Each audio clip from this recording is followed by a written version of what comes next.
Welcome, everyone. Apologize for being a few minutes late. We had some technical difficulties with Zoom. I'm very excited for you to meet our next guest. I first heard about him from someone who shares his first name named Marc a few months ago when he recommended him for the Truth About Weight Loss Summit, which I hosted. The summit was almost completed and there really wasn't time to do another interview. And he's always been on my radar, and I'm very, very excited to interview him because he actually was a professor of a guest that we had 2 weeks ago, Cyrus Khambatta, the co-author of the New York Times bestselling book, Mastering Diabetes. And he was introduced to me as the world's expert on de novo lipogenesis. If you don't know what that is, I'm sure he's going to explain it to you. And this is incredible because of all the guests we've had. And by the way, I've done 75 of these live broadcasts since the sheltering in place started over the last 48 days. We've gotten more questions from him than anybody else. It's incredible for a subject I didn't even know would be interesting to you guys, but apparently it is.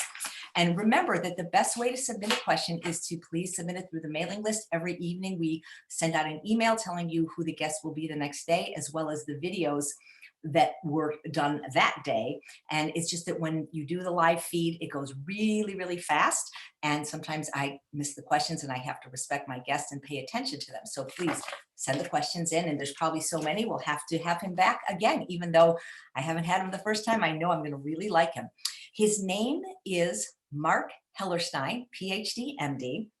He is a professor at UC Berkeley in human nutrition and also a professor at UCSF in endocrinology, metabolism, and human nutrition. Please welcome Dr. Hellerstein. It's so nice of you to take the time to do this. Thank you, AJ. It's great. I know some of the people. I've talked to Cyrus, Dr.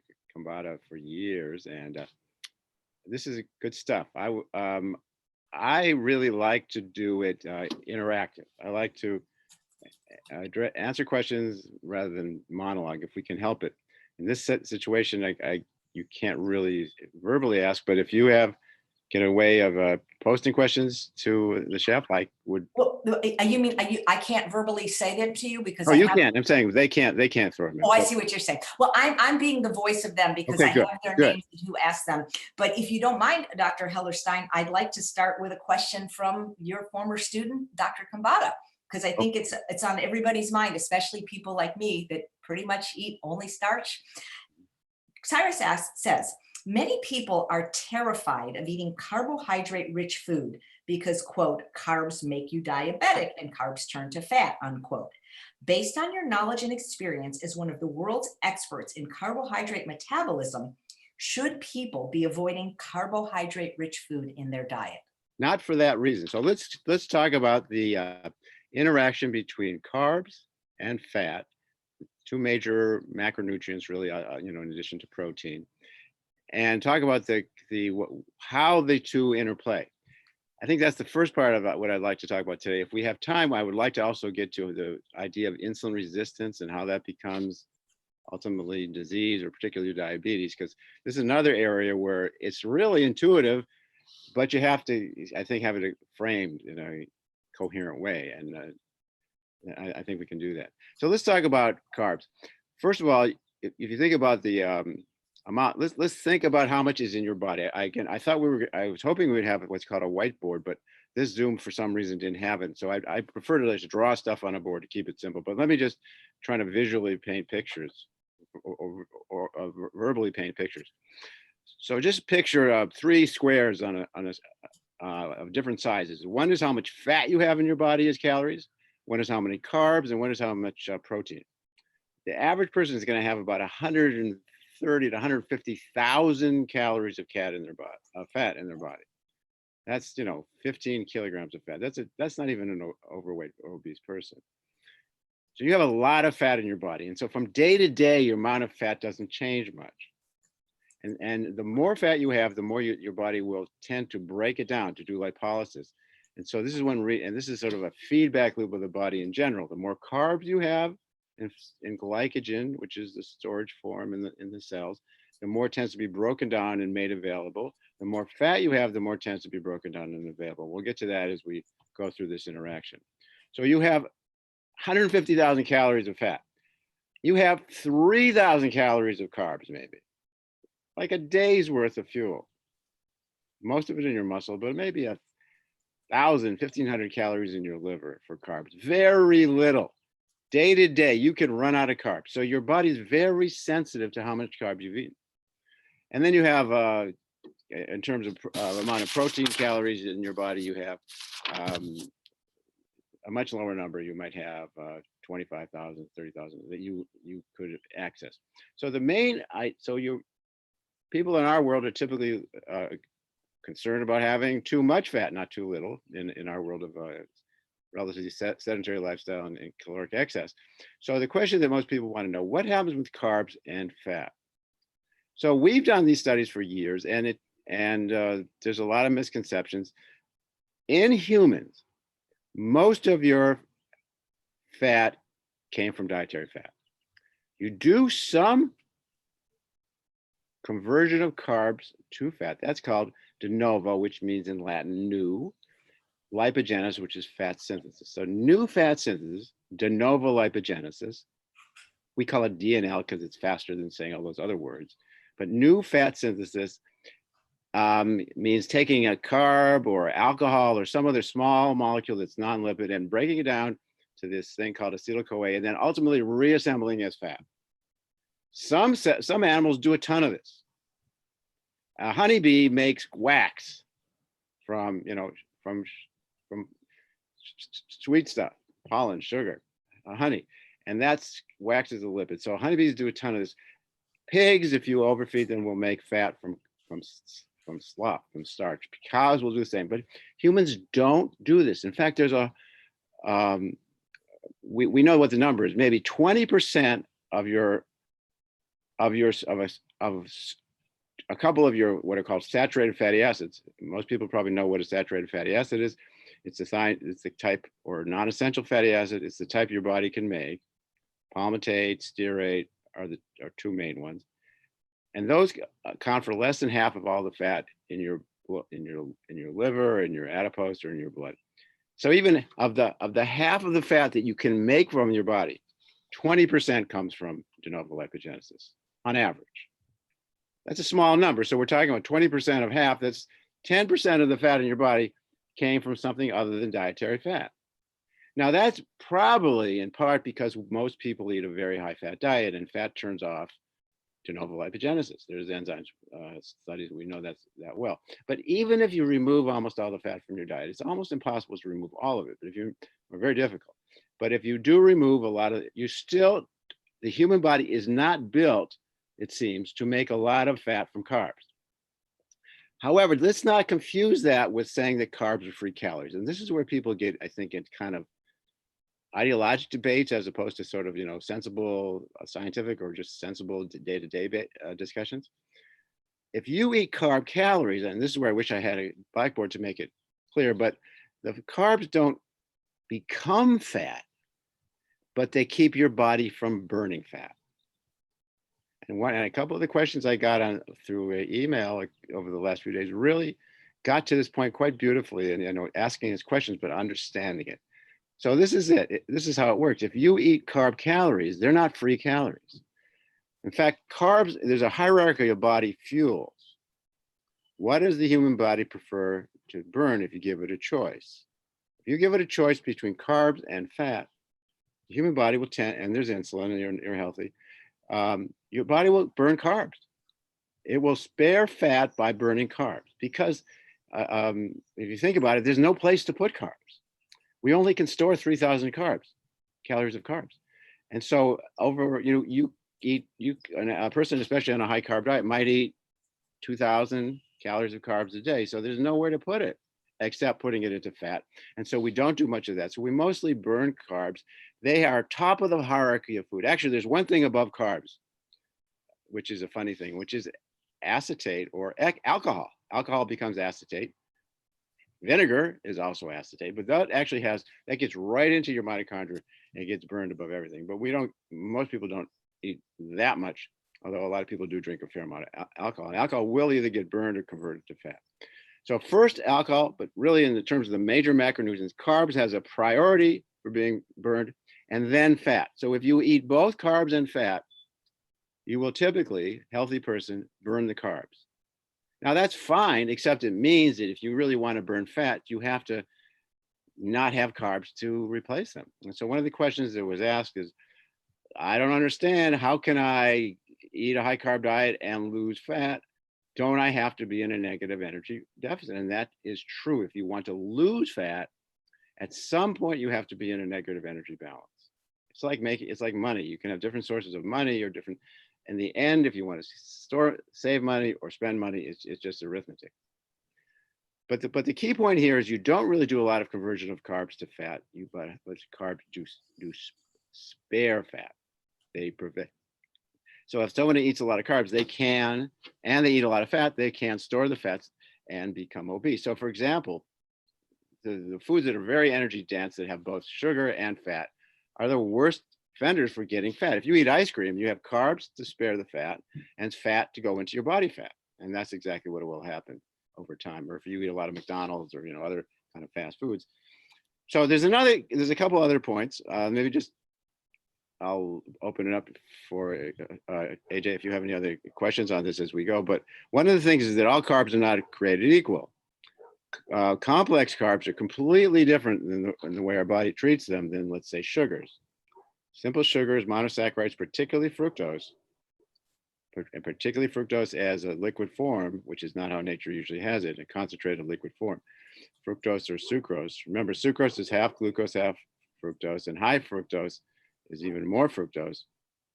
And those are very sweet, very palatable, and they come in liquid forms often, or other very readily absorbed forms, and they really do contribute to liver de novo lipogenesis. So the only thing that really get converted to fat in a macronutrient way is dietary simple sugars, particularly those containing fructose. Now, eating fruit is not the same as drinking a soft drink. In fact, I just reviewed a paper that's going to be coming out in a journal called Nature Metabolism, which suggests a new twist on the whole idea of where fructose is metabolized, and that the intestine may play a role. I'm not 100% sure this is true in humans, but the idea here is that we are well adapted for metabolizing low amounts of fructose, which you would get in nature eating fruits, but these large boluses of fructose we get in modern foods and drinks kind of overwhelm and the intestine and spill over to the liver.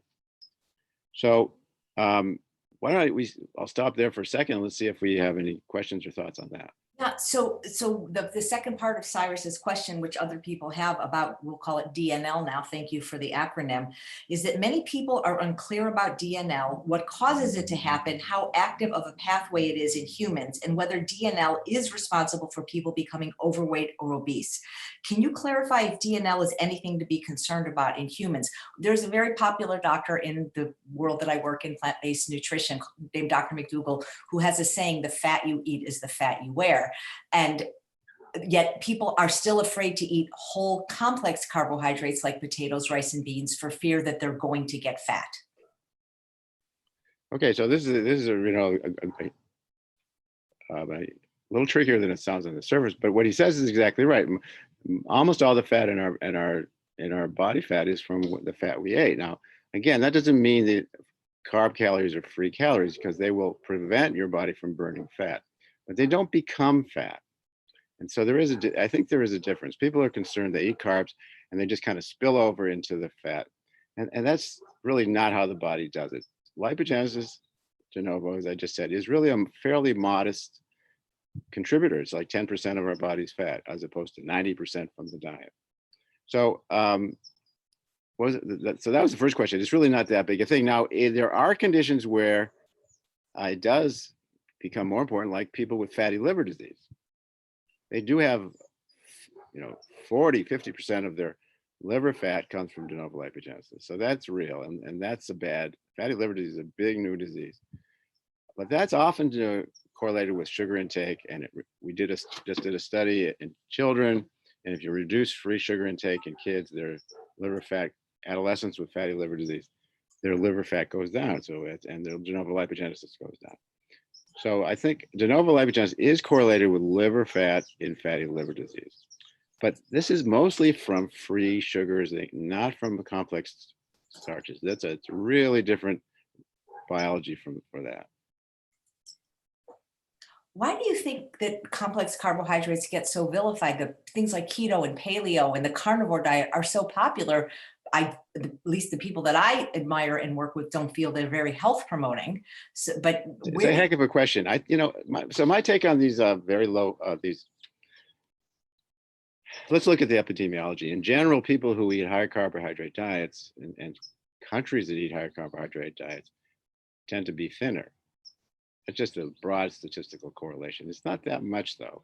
I mean, it's a weak correlation, but it is true. People who eat high-fat diets around the world, if you go to the American South, it's a very high-fat diet. Now, there's other things going on, and there's a tremendous obesity in a lot of Southern American cities.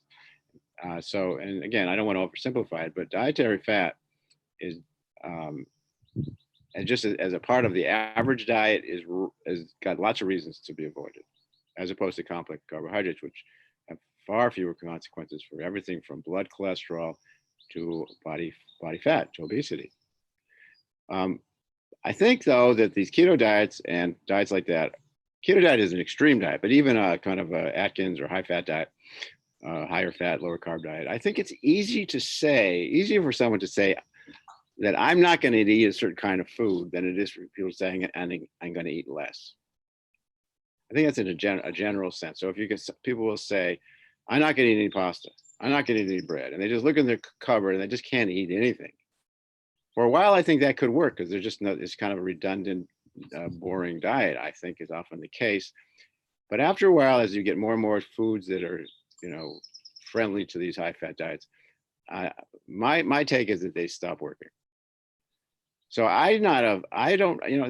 but everybody's different. Some people feel that they don't get full on carbs. I don't understand that. I eat tons of carbs, I always have. But I've always been an exerciser. And I think people who exercise tend to eat higher carbs. Makes sense, your muscle burns carbs.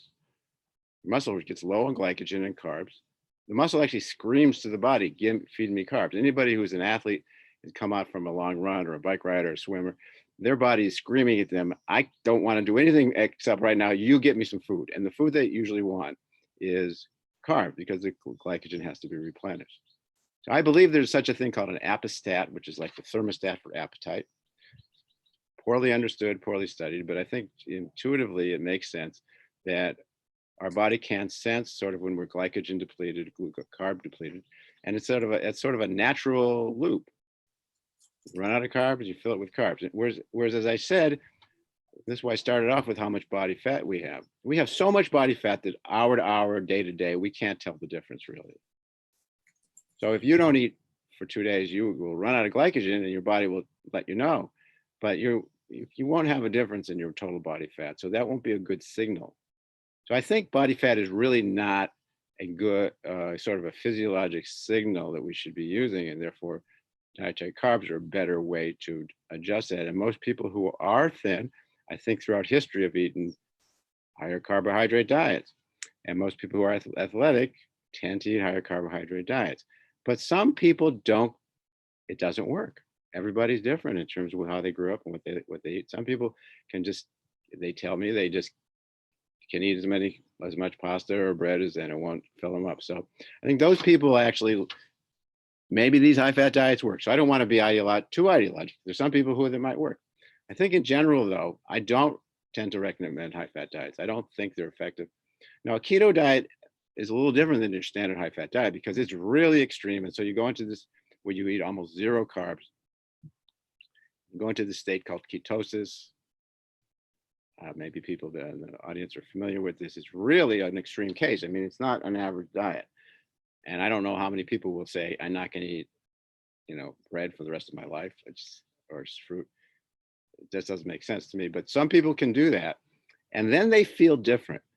It's just a different feeling. Some people kind of get into that, I think, and they somehow find that to be motivating or stimulating. And so I think a keto diet is a special case. I think it's it's not a public health thing. Most people will never do it. But I think if you just compare a high fat diet to high carb diet, I personally don't recommend high fat diets, but for some people they might work. Nice. Well, thank you. You know, do you think that when you said everybody's different, is everybody really that different? You know, is there bio individuality with what diet is best for a person that is going to lose weight? Because like you talk about successful populations throughout human history, the blue zones, these are diets very high in complex carbohydrates Yeah, yeah. and very many of them are also very low in fat. Yeah, I mean, certainly if you look at, certainly in the modern world, you look at diets, you were talking to me about Dean Ornish and those diets, which are really, or vegan diets, they're all kind of on the same idea. They're very high in bulk. You talk about vegetables, and vegetables are great because they're high in bulk. They have carbs, but not that much. They fill you up. They're tasty, and there's only so much food a lot of people can eat. I think there's something to be said for density and volume. I recommend. I do say that a lot. I think modern foods tend to be very energy dense. They're really built to stimulate our appetite in a kind of addictive way. And natural foods like vegetables, there's you can eat a lot of vegetables, fruits, other foods, and it without that many calories. And you can eat a lot of food, you get a lot of satiety, a lot of sensory pleasure, and you don't. And it's not like 3 bites of a Big Mac, which has 1,000 calories in it or something. So you're definitely right that that people, I mean, that a high carb diet is sort of makes more sense in historical terms. But your question about individuality, it's interesting. I think the part here, and the reason we do so poorly in the West on obesity, is that the great unknown is not the metabolism. I can tell you what people's metabolism quite nicely. Bring them in, and I can make a few measurements. I know if they've been eating carbs, fat, if they're doing lipogenesis, if they're burning carbs, burning fat. That stuff's easy. The part that we don't get is the part in the brain and the intestine that tells you to stop eating. That's the great mystery. And I think this is where all these things become not science, but psychology or how you feel, subjective. And so that's what I was saying. For some people, they just don't feel full. I don't know the neurobiology of that. And it's not as simple. It's not a mouse. We are not mice. We have decades of history and experience and culture and growing up, and we know, and we watch TV and or whatever and see other people eating foods. Everybody's influenced by an enormous number of stimuli. And what fills one person up is not, and makes them feel stop eating or start eating, is not the same as another person. That's the part that's individual, I think. And you can train yourself probably, but not everybody wants to do that or responds the same way. There's a lot of individuality in how we manage our food intake. Well, I love that you're talking about density and volume, because one of my heroes is Dr. Barbara Rolls, who I've had the pleasure of interviewing twice. And if people aren't feeling full, maybe they're not eating enough, because I think that's right. I think some people actually do with these high fat diets. What they do is they make a trade. I don't think it'll work for the rest of your life, but people make this trade. They'll say, I'll eat this really tasty high fat thing, and I just won't eat because that was so good. But then they're walking around all the time actually physiologically hungry. And everybody hits stresses in their life. Everybody has a time, the last thing they want to worry about is being hungry. Or maybe they're not sleeping. Maybe there's something going on. They got to work it. There's a lot of things that happen in our lives. And the last thing we want to do is have to be worrying about if we're hungry. So I think that doesn't work. But a lot of people make that trade. They walk around hungry. My view about life is I eat twice a day typically, and I just never, when I eat until I'm not hungry, but I don't eat more than that. And that's a really a nuanced thing, because it takes a while sometimes for our bodies to feel full. There's a delay, and we'll say, "Oh God, why did I eat that extra thing?" And it's because we had a delay. We didn't, and you have to learn how to anticipate that. I think that's there's some art in that. Again, that's subjective. But the other part about this that I don't want to ignore is the calorie burning part. Because again, if you talk about what has worked in weight loss, if you look at it, there's a registry of people who've tried to lose weight. And if you look at, 100,000 people, 5%, not even, will lose 30 pounds over 5 years. Most people don't pull it off. Those people are called successful weight losers. And what do they have in common? The two things they have most in common is one, they voluntarily move around, exercise, let's say 3,000 calories a week, 400 calories a day, which is not running marathons, it's walking 4 miles a day. And two, they tend to eat less fat, less energy dense foods, particularly less fat. So, and why does this happen? Maybe we should talk about the energy expenditure side of it then. Why is how much you burn so important in how much you weigh or how much weight loss? And I think because in the end, it's a balance. And so if you burn calories, one, your body's going to ask you to, if you do more exercise, which is the one way we can burn calories that's most healthy. And there's other ways too, like smoking cigarettes or doing cocaine or things that, they're definitely not helpful. Those do burn calories, tend to make your adrenaline go up and you burn more calories. But if you want to healthfully burn calories, it's typically voluntary activity, exercise. And that will allow you a lot of slack in terms of the foods you eat, particularly if you eat high carb, you will burn those carbs and then you're in a nice balance. You can stay that way for years. There's also another point about about calorie burning that most people don't understand. And this is really important for those people who try to lose weight. I think this is the most important physiologic result, one of the most important results in the last 30 years. I teach an introduction to nutrition course. This is what I want everybody to know. That when you lose weight, your body starts working against you to make it harder to lose weight. If you lose 10% of your weight, you're overweight or you have healthy weight, you can drop the number of calories, your body's number of calories it burns every day will adapt. So like it goes on a stringent, it's like if you're out of a job, you're losing income, you start spending less. That's what the body does. If you lose 10% of your weight, you will drop 500, 600, 800 calories of burning of expenditure every day. This is so discouraging to so many people. Here's a typical scenario. I don't know how many people in your audience have done this. I know hundreds of people who say this, and it's statistically, and it's been shown in really nice studies. So that we're not making this up. This is solid physiologic data. If you so let's say someone is overweight and they start eating 1,800 calories a day or 1,600 calories a day. Normally, let's say they ate 2,500 or something like that. So that means every week they're eating say 4,000 calories less, just doing round numbers. That's a pound a week. And then they start losing a pound a week. In fact, the first week they might lose 5 pounds, which is really encouraging, but it's mostly intracellular water. It's not really weight, it's water the first week. But then you get in a steady weight loss and they'll lose a pound a week and they'll feel great about it. They're motivated, they're excited, their efforts are being rewarded. And then they will hit a plateau, and the plateau will be, I can tell you what that plateau will be. Calculate the energy deficit, calculate how much weight they lose. And let's say they lose 10%, they will get to 10% a lower weight. So they'll lose, say, 15 pounds. Or let's say they started off at 200 pounds, they'll drop to 180. Not bad, but they don't want to be 180. They want to be something lower than that. And now they will still be eating 1,600 calories a day, and they will stop losing weight because their bodies, instead of spending 2,500, is spending 1,600, which is exactly what they're eating.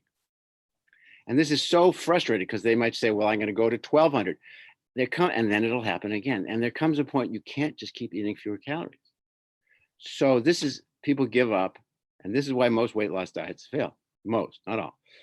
But what's the answer? Well, the simplest answer is to get your energy expenditure back up to where it was by virtue of doing voluntary exercise. So if you voluntarily exercise 600 calories a day, then you make up for the fact that your body thinks it should be spending 600 or 800 calories fewer a day. So people can maintain indefinitely body weight loss by virtue of walking around more or exercise or whatever it is that they like to do. And it's not that the exercise caused them to lose weight, is the way I see it. It's the exercise that allowed them to eat something that is not burdensome, allow them to eat like a human being again, while maintaining a healthy diet. And I think that's easier if you're on the kind of diets we're talking about, which are bulky and tasty and not energy dense. I think that makes it easier to do that, but the exercise should never be ignored. I mean, we live in a world of a very, very sedentary world, in addition to everything else. That's wonderful. Thank you. And I agree with you. What you talked about, I believe some of the other speakers talked about it as something called the metabolic disadvantage, or the calorie penalty, that when you lose weight, you require less calories than somebody your exact height and weight that was never Yeah, it's crazy. We don't know.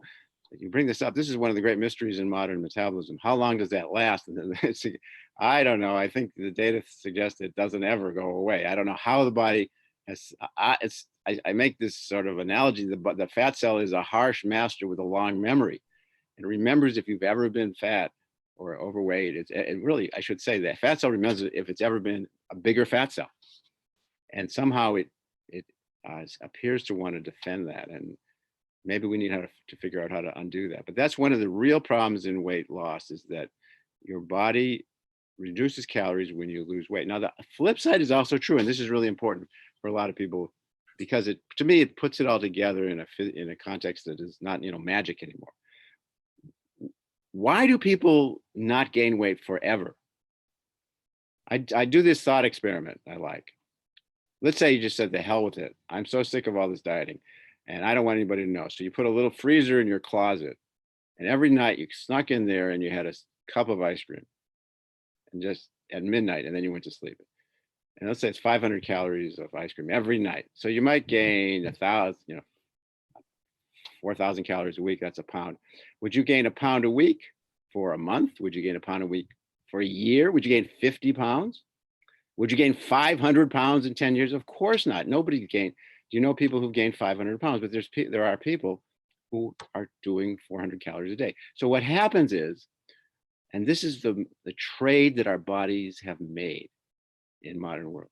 When you gain weight, just as when you lose weight, the flip side happens. If you gain weight, you spend more calories just to walk around.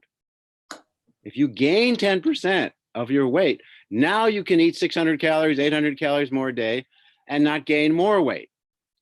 So I frame it as like a choice. You can either gain 7 kilos, 15 pounds, or you can walk 600 calories a day. That's your choice. You'll eat the same amount of food for both. But for a lot of people, it's easier to gain the weight than to do the exercise.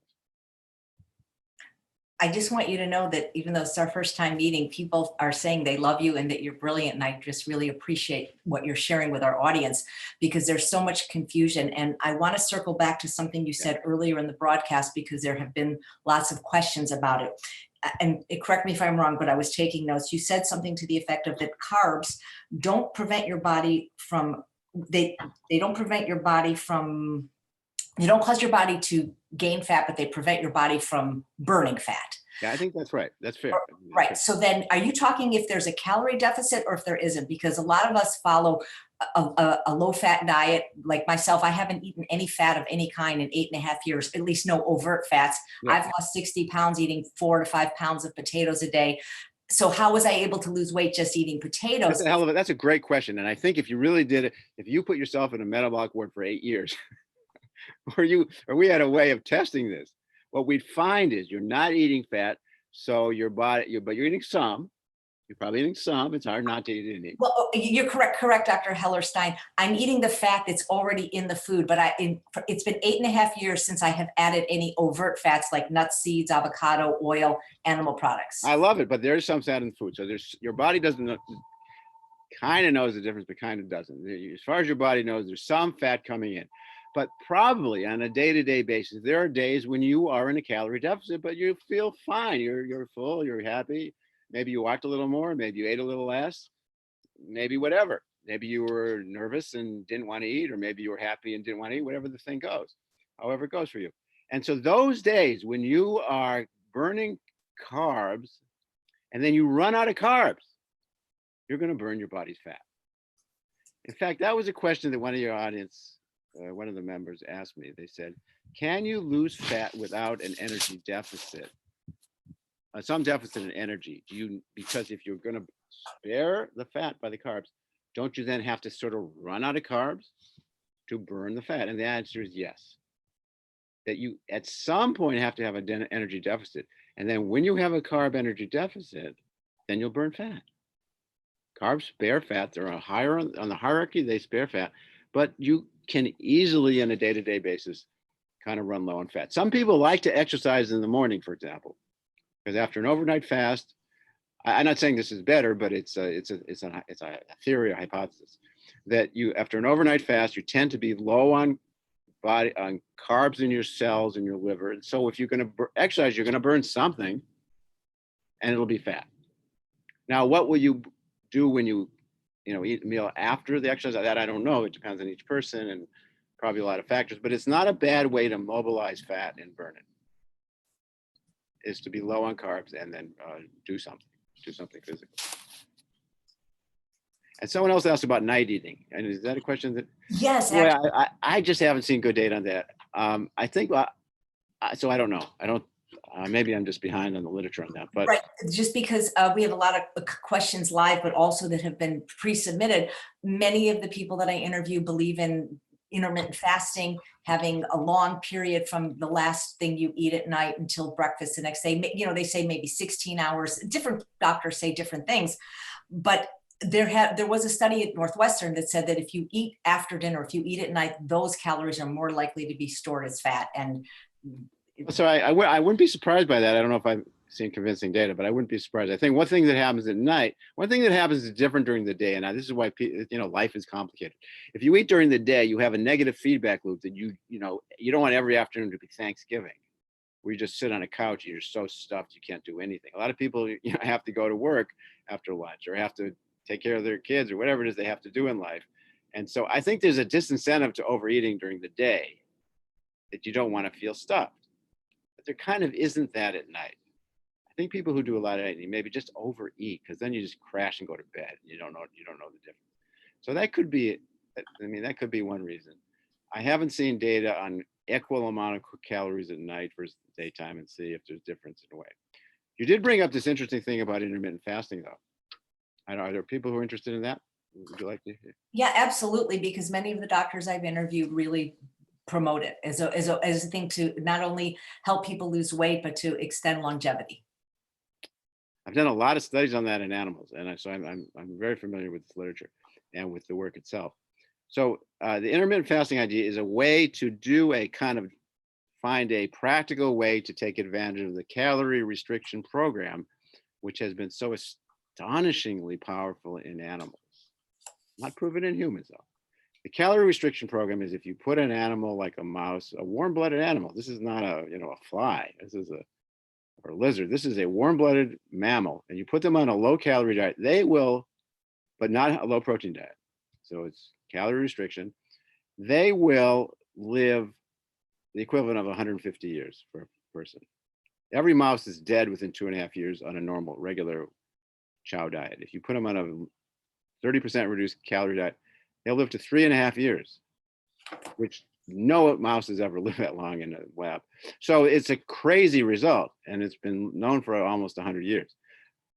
And so people have been trying to figure it out. And there's a lot of pathways that might be involved. There are companies that got sold for $1 billion because they, claimed to have captured the pathway, but it didn't work.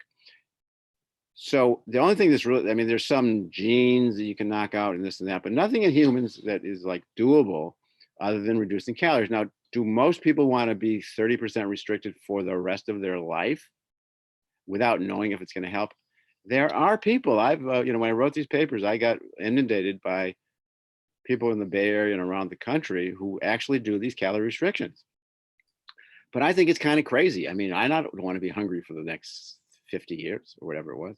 So, and it's speculative. We don't know if it works. So people like me or others, a lot of people were trying to find a kind of a doable compromise that captures the magic, the medicine. Treating calorie restriction like a medicine. How can we mimic it? And so there's some data that if you intermittently fast an animal, they get these same benefits. And I think there's good data on that. But the trouble is this. intermittently feeding an animal is really easier than intermittently feeding a person. Let's just, I don't want to get too technical here, but a mouse is like at 10 times the metabolic rate, or a rat has at 5 times the metabolic rate of a human. So if you fast an animal for a day and then let them and then eat them the next day, that's like a human fasting for a week. So I'm afraid that in humans, to really capture this magic, intermittent fasting would mean a week of not eating and then a week of eating. Who's going to do that?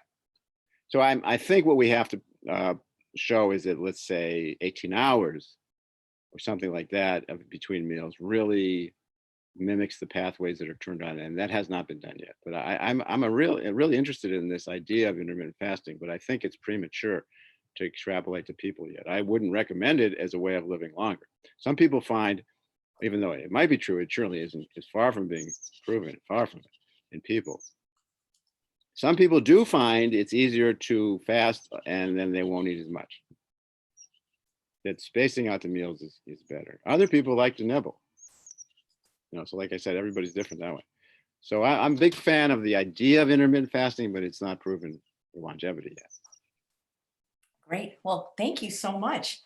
So we have a question that was submitted by Ellen. What happens metabolically when I consume Coca-Cola? Will my body convert soda to body fat? And people live are asking the same thing about fruit. They're worried that they're overweight because they're eating too much fruit, and that's what's keeping them overweight. Big difference between Coca-Cola, Sprite, Big Gulp, and apple, orange,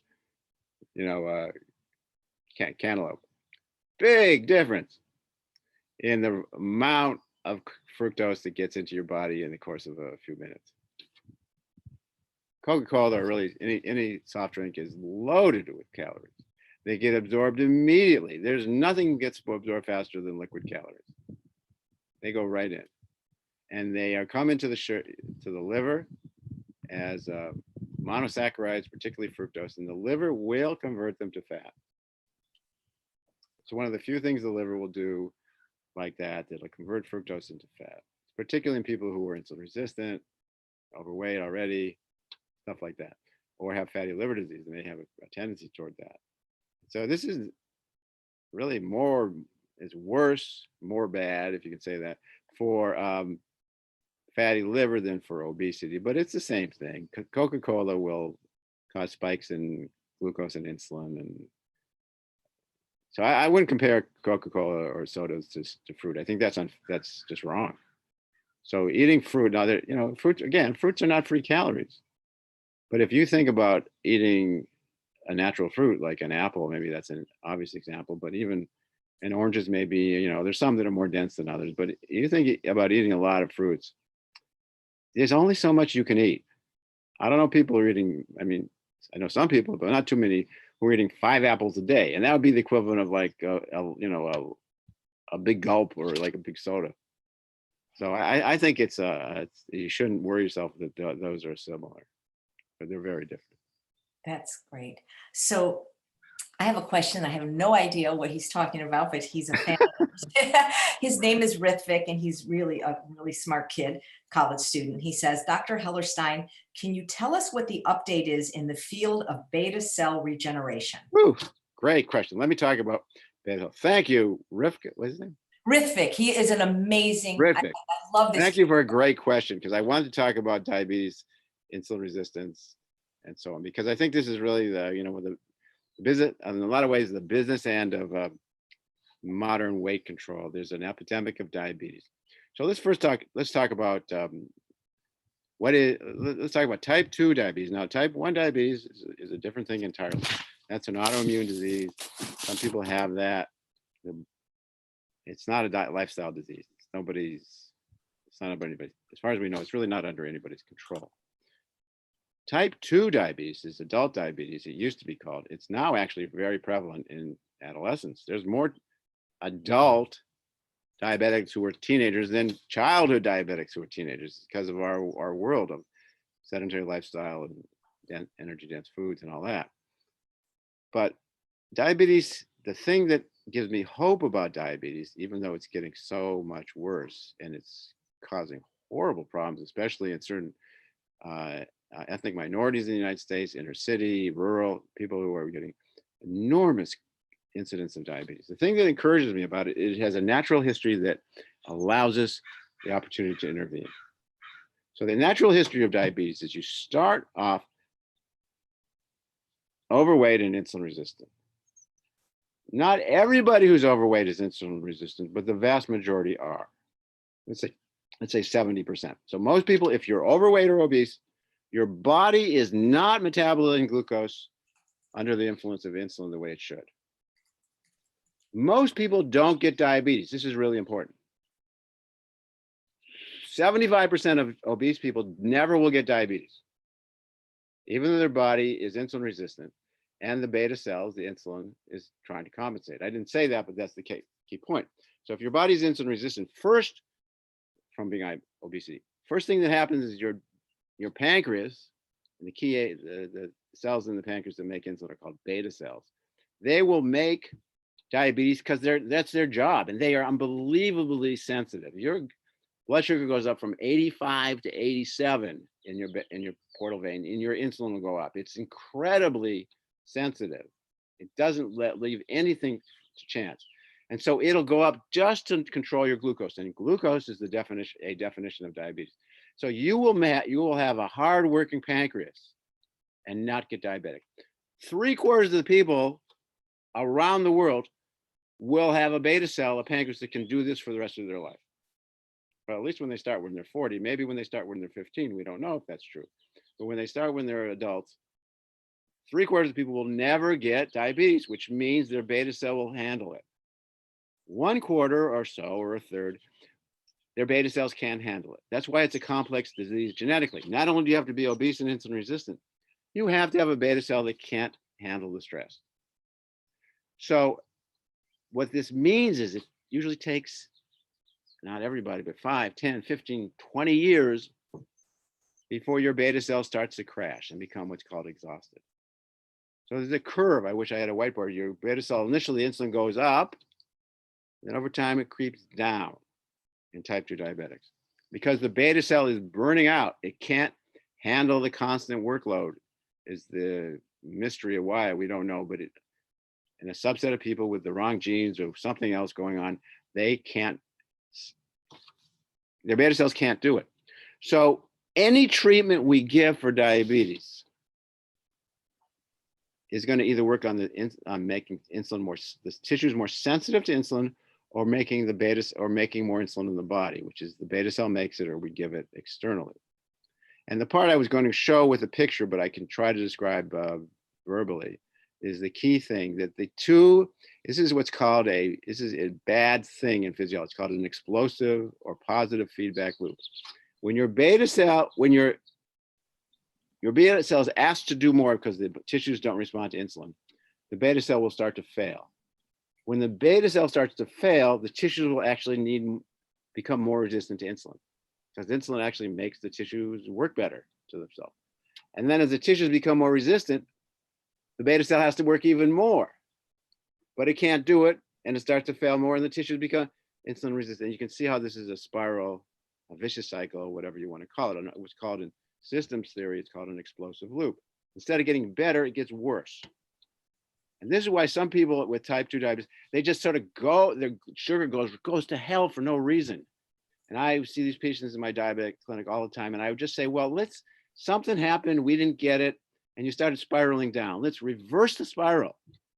Do one thing, either gives you more insulin or gives you more insulin sensitivity, and the whole thing will tend to get better for the same reason that it got worse, that it's this positive reinforcing loop. So what this means is, from a practical point of view, whatever you do early in diabetes tends to work. Whatever you do late in diabetes, when your beta cell is more and more burnt out, tends not to work. Diabetes is a completely different disease early than it is late. I ran a diabetes clinic for 25 years at the county hospital, San Francisco General Hospital. Anybody in the county of San Francisco who didn't have insurance and had diabetes, I saw them for 25 years. And I would always say, I'll know we're doing well when my clinic is out of business. Because by the time you're in my clinic, it's late. The time to treat diabetes is when it's pre-diabetes, which is why diet, exercise, the kind of things you're talking about is by far more important than really the medicines that we do late, because you can prevent diabetes by never letting the pancreas burn out. Now, your question by the excellent question from the audience member was, what about beta cell regeneration? Well, that would be a solution, wouldn't it? If the beta cell burning out is the cause of diabetes, then let's figure out how to make more beta cells. Right now, nothing has done that. That's the answer. I worked on this for a few years. A lot of people have worked on this. We don't even know for sure that the adult human can make more beta cells. I think so. For example, pregnant women make more beta cells, we think. We're pretty sure. There's a beta cell expands when someone's pregnant because they're still youngish and their bodies can do it. So we think you could do it, but we haven't found the magic. No one has found it. So in the meantime, until we have beta cell transplants or beta cell stimulators, the most effective thing is to never get on that pathway. So if you're early in diabetes, you should, if you're pre-diabetes, if you're insulin resistant and your sugar is 105, not 135, or 200, but it's just barely creeping up, that's when you really need to get serious about diet, about exercise, about maybe even medicines like metformin, which are fairly modest medicines and improve insulin sensitivity. That's a long-winded answer, but I think it's a really good question. Wow. I just want to say that people are loving you. There's a comment here that you're profoundly thought-provoking and mesmerizing. And Lewis wants to know if you have a YouTube channel. You know, when I interview a guest, especially one I've never met, I either read their book, which I don't believe you have one, or watch everything on YouTube and podcasts. I could only find 2 YouTube videos that you had on YouTube, and I watched both of them, by the way, and actually had questions based on those, which I know we'll never get to, but I'm guessing you don't have a YouTube channel? No, I don't actually. I'm writing a couple books, but I haven't really. No. You're writing a book though? I'm writing a couple books. One is not about nutrition per se. It's about medicine, just how we just make great advances in medicine. It's not really the way I think we're doing it now, but yeah, I'm thinking about writing a book on metabolism for the public. Well, when it's, I haven't. I'd be happy to promote it. You know, I was thinking if you want a YouTube channel, I'll be your vehicle. We can do this every Monday. We'll call it Mondays with Marc. Metabolism Monday with Marc. I'll think about it. Okay. That's thank you for the offer. That's a very nice thing to say. Yeah, you know, it was interesting because I'm taking notes. I have like 10 things to do while I'm doing this. But one of the things I wrote down is you said the time to prevent diabetes is when you're pre-diabetic. Would it be fair to say that a better time to prevent it is even before you're pre-diabetic? Oh, of course. But here's the thing. This is the way it is always in anything in medicine. If you offer something to everybody on the earth, they're not going to do it because most people aren't at risk. So let's say only 25% of overweight people are ever going to become pre-diabetic. Well, I think human psychology is if you told everybody that, listen, you may become pre-diabetic, but odds are 75%, this will not help you, what I'm about to tell you to do, because you're not going to do it anyway. I mean, that's demotivating. But if you found the 1 out of 4 very early who's on the road, I mean, that's in many ways what medicine is about. Good medicine is diagnostic. Who will benefit from your advice? So yeah, of course, anything we're doing our best. We're not doing very well though at trying to get people to be fit and be non-obese and not be insulin resistant. But if people are on that pathway, I think that's when we can really be aggressive. But your point is of course true though. So one of my areas of interest is food addiction. And so a lot of people, they overeat for whatever reason, you know, Right. they say maybe it's emotional reasons or maybe they're not full, they're eating maybe just a lot of high fat foods that aren't giving them bulk or satiety. Is there a difference in what you're eating? So for example, if you overeat on fat, does that fat immediately get stored as fat permanently? Whereas if you overeat on carbs, does that just go to the liver and the muscles as glycogen and water? I mean, this is what I want to know, because Dr. Hellerstein, I eat so much food in terms of volume. I don't know if you're familiar with Cyrus's co-author, Robbie. He eats 13 pounds of food a day. No, Cyrus, 11 pounds of food a day. I eat like 8 to 10 pounds of food a day. And I mean, I love it because I'm like you. I eat 2 meals a day. I only eat when I'm hungry. I don't overeat. And it's like, I mean, it's a mystery to me how I could be obese for 52 years and now be thin for 8 years, just eating so much food and mostly potatoes. well, there's some mystery to it, but like you say, some of it isn't. You like that food, it fills you up, you don't overeat. Your body has learned that this is a balance you can keep. You're not hungry. You don't, do you feel deprived? Oh my God, my food is so yummy. No, I don't. I'm in love. Exactly. And ask how many people on diets if they feel deprived. My view is if people feel deprived, you'll not do that the rest of your life. I don't think anything that's a sacrifice will be maintained forever. People aren't built that way. We don't want to be unhappy for decades at a time. It just doesn't work. So I think you have to get to what you said. You found a balance where you eat what you consider to be, you feel like you're on vacation, you're doing great, and yet you're weight stable or even have lost weight. I think that's what everybody should strive for. Now, I personally think eating 8 pounds of food a day is a smarter way to do that because it's hard to eat 15 pounds of food a day, right? But also being active is helpful. I'm sorry, did you start out with a different question though? Oh, does it, okay. So like, there's questions like, is eating healthy fats okay? Like coconut oil? Oh yeah, sorry, does food, oh yeah, you said, that's what it was. You said, you're worried that the fat will go right to your body fat forever. I don't think there's any such thing as forever when it comes to metabolism. So yes, if you overeat on fat, you will store that as fat. You can't burn it. If you ate 5,000 calories because you just were, pigging out, you will put 2,000 calories as fat. There's no way around it. And carbs, if you do the same thing, you won't burn it either because your body will store it. But the difference is the carbs got nowhere to go in a sense, and pretty soon they got to be burnt, or they got to be converted to fat. And we don't do much converting to fat. So in the end, if you overeat carbs, my sense is that kind of can't last forever. That you will. It's harder to do. I just think it's harder to do that. Wow. Can I say I love you? No. I'm sorry. I don't mean to embarrass you, but I just love science and I love learning about it. And man, if I wasn't so old, I'd go to medical school, I'll tell you. I think metabolism is so much fun. I've always loved it. I think it's like I see this stuff as like a symphony. There's an orchestra and there's all this stuff being integrated, and the body knows what it's doing unless you mislead it. I think it's really what you've done and what you describe for yourself is really, I think, the way people should think. They should find a tune that works for them, a song that works for them, how much exercise, what kind of food. And then they should find one that works, that doesn't feel depriving, that does feel helpful. And then you can do that forever. I think, but I don't want to minimize activity. I really think exercise is kind of the safety valve here. People who don't do anything, it's really hard to maintain body weight because you have so little leeway.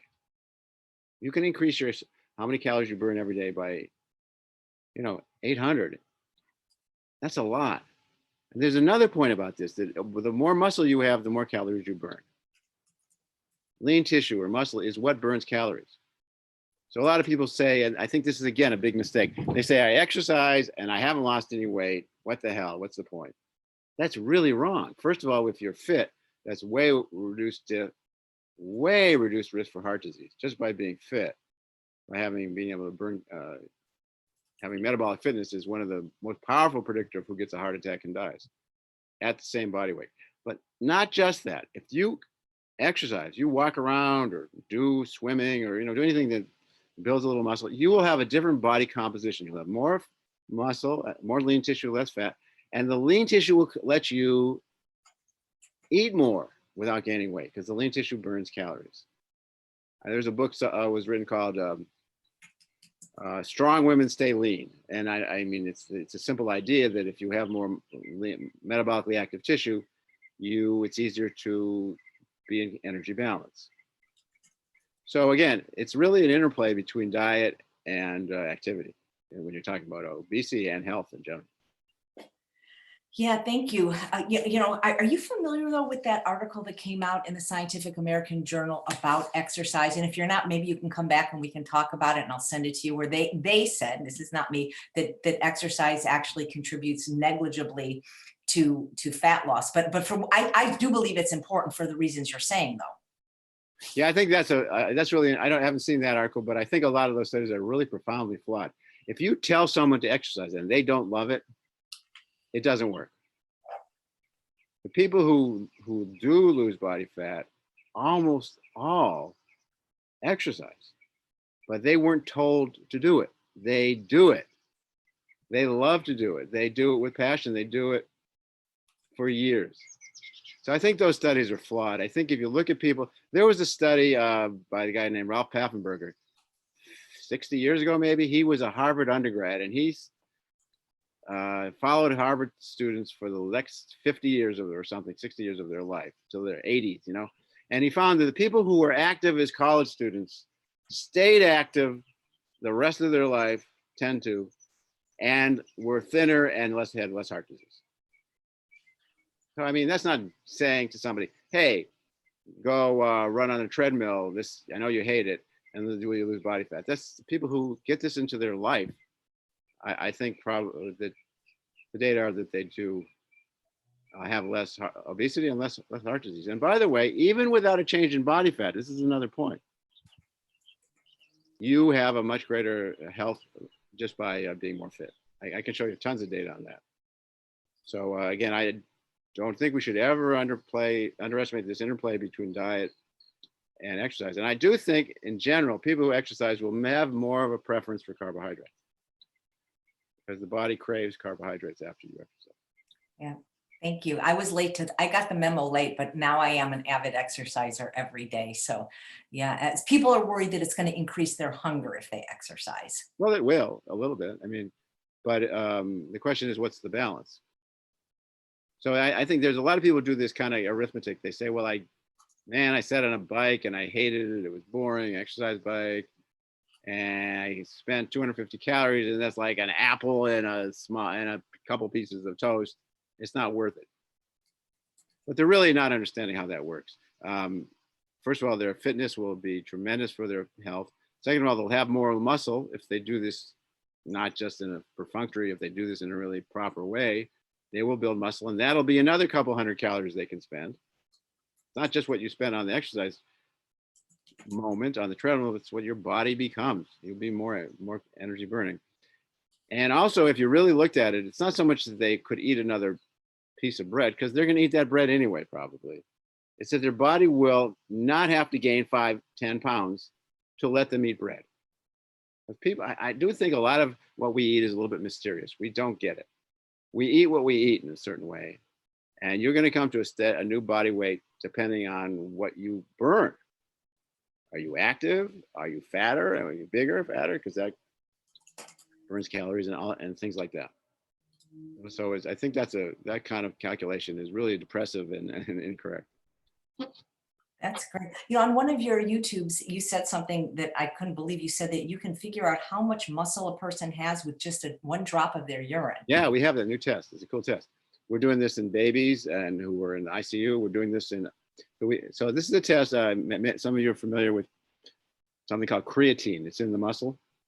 This is a bit of a diversion, but I think it's important because really body composition really underlies a lot of nutrition. Muscle's good.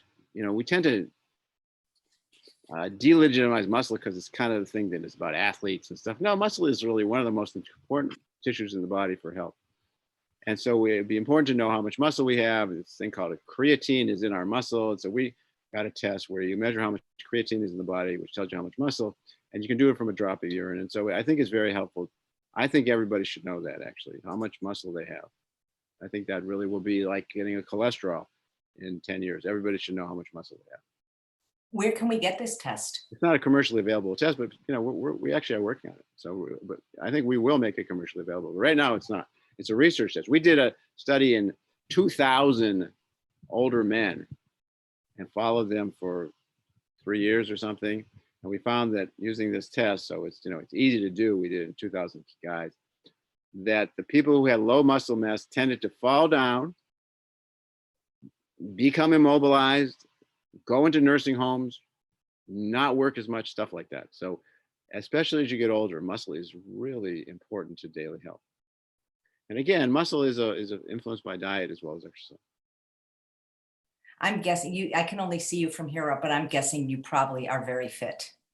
I do. I love exercising. I exercise every day. I love it. That's great. Well, Dr. Hellerstein, I want to respect your time, and I don't think we're going to get to all these questions. Maybe you'll come back or let me interview you for the summit, which was my original intention, but maybe I have time for one more. Yeah, we got another 5 or 10 minutes if you want. Okay. Also, I have another interview after you too. Oh, sorry. That's okay. I like to eat lunch in between if I can, but for you, I will go hungry. That's my money. 5 minutes. I'm just kidding. So this is from Matt. And he says, thanks for all the live streams. They're amazing. Thank you. So, because we did title this interview about DNL, de novo lipogenesis. And so he asks, does DNL efficiency increase in the presence of repetitive, slight, minor overconsumption of carbohydrates? And how many grams of fat do we need to restrict in order to prevent fat oxidation and adipose storage? So it's a sort of a different way of saying some of the questions we asked before. Yeah, let me start with the first question. It's a really good point. So probably if you eat a lot of fructose or sugars, your liver might turn on the enzymes of de novo lipogenesis a little bit. So it might be the chronic intake of substrates for new fat synthesis, which are mostly simple sugars, I would say, would turn on de novo lipogenesis. I don't think complex carbs turn on de novo lipogenesis much or at all. Now, severely restricting dietary fat, which you might do, for example, probably turns on the enzyme of de novo lipogenesis, but they're still very modest. Even, they're just still this is our pathway of last resort, I always say. Converting carbs into fat is in terms of all the macronutrients, burning carbs, burning fat, burning protein, carb-sparing fat, protein, carb-sparing protein, all that stuff is high priority. The lowest priority is converting, the least favorite pathway is converting carbs to fat. So yes, you might stimulate it a little, but it's still a pretty minor pathway. Now, the second question I didn't quite get was how much fat to restrict to keep. Yeah, he says, how many grams of fat do we need to restrict in order to prevent fat oxidation and adipose storage? Well, I think what he meant was, how much do we need to restrict in order to increase fat oxidation and reduce adipose storage? Yeah, it's just arithmetic. I think that's what we were saying. If your body every day burns X number of calories, pick a number, 2,500. If you exercise, 3,000. If you don't exercise, 2,000. Pick a number. Your body burns that many calories. You will burn fat once your body runs out of burning something else. Carbs and protein tend to have priority, but you will burn fat because you have so much of it, and most people eat 40% of their calories are fat, so they will burn that every day. Now, if you restrict fat some more, then you will burn the carbs, and then you will burn your body fat. So in other words, you only have so much carbs to, maybe let's close with this. You only have so much carbs to burn because you don't store much in your body, and you eat 50%, 60% your calories a day. Most people eat the same amount of protein every day. That's that. So if you eat fewer calories of fat, your body will still burn the fat because it has to burn something. But now, instead of dietary fat, it'll burn your adipose fat, which was the questioner's goal. So the answer is, you want to restrict fat enough so the body has to rely on the body's stored fat instead of the dietary fat. And conversely, the opposite thing will happen. If you eat too much fat, the body will burn what the dietary fat is and then put the rest into body fat. I think that's the way to think about it, really, is that the carbs and the protein are the sort of the day-to-day changeables, and the body fat is just passively following. And if you eat less body fat and you're a negative calorie balance, you got to burn something. Sorry, if you eat less dietary fat and you're a negative energy balance because you especially if you exercise, you will have to burn something, and then you will lose weight, lose fat. You're amazing. And I don't know if that's helpful, but okay. no, if you've been, this has been wonderful. And I love that you also put the exercise piece in, because I find that it's often easier to get people to eat a health promoting diet when the food tastes delicious than to try to motivate people, especially after a life of inactivity, to exercise. I did not start exercising till I'm 52. So I want people to know, and now I do it every day. I spin for about an hour and walk for about an hour. It's never too late. Yeah, and by the way, that's the kind of thing that people can do. You don't have to run marathons to call it exercise. Walking is a great exercise. Working in the garden is a good, very good exercise. You will burn calories. You will get your muscles stronger. Walking an hour a day is like 150 calories. Maybe it's even more. That is a lot of calories a week. That is a lot of calories. So it's 250 calories, maybe more. So that's great. And I always say that people, if you want to walk 4 miles a day, if you can do that, it might take you an hour and a half, not even.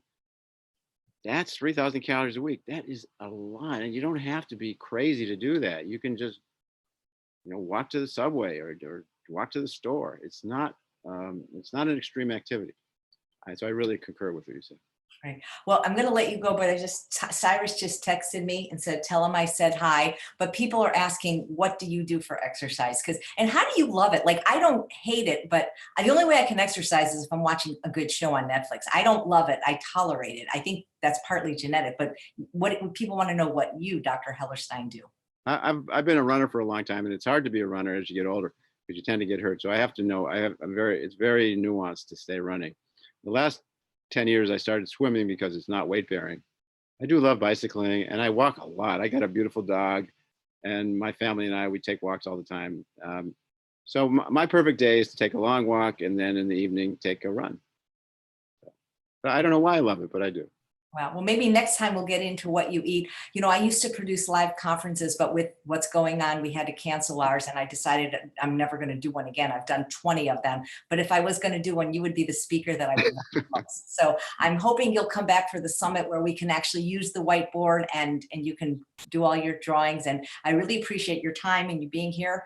And I'm a big fan. If I can help you in any way, get a YouTube channel up or whatever, it would be my. Thanks. Well, I love listening to people's actual questions about this because I think it's fun and it's also so important in daily life. I think it's fun to think about that.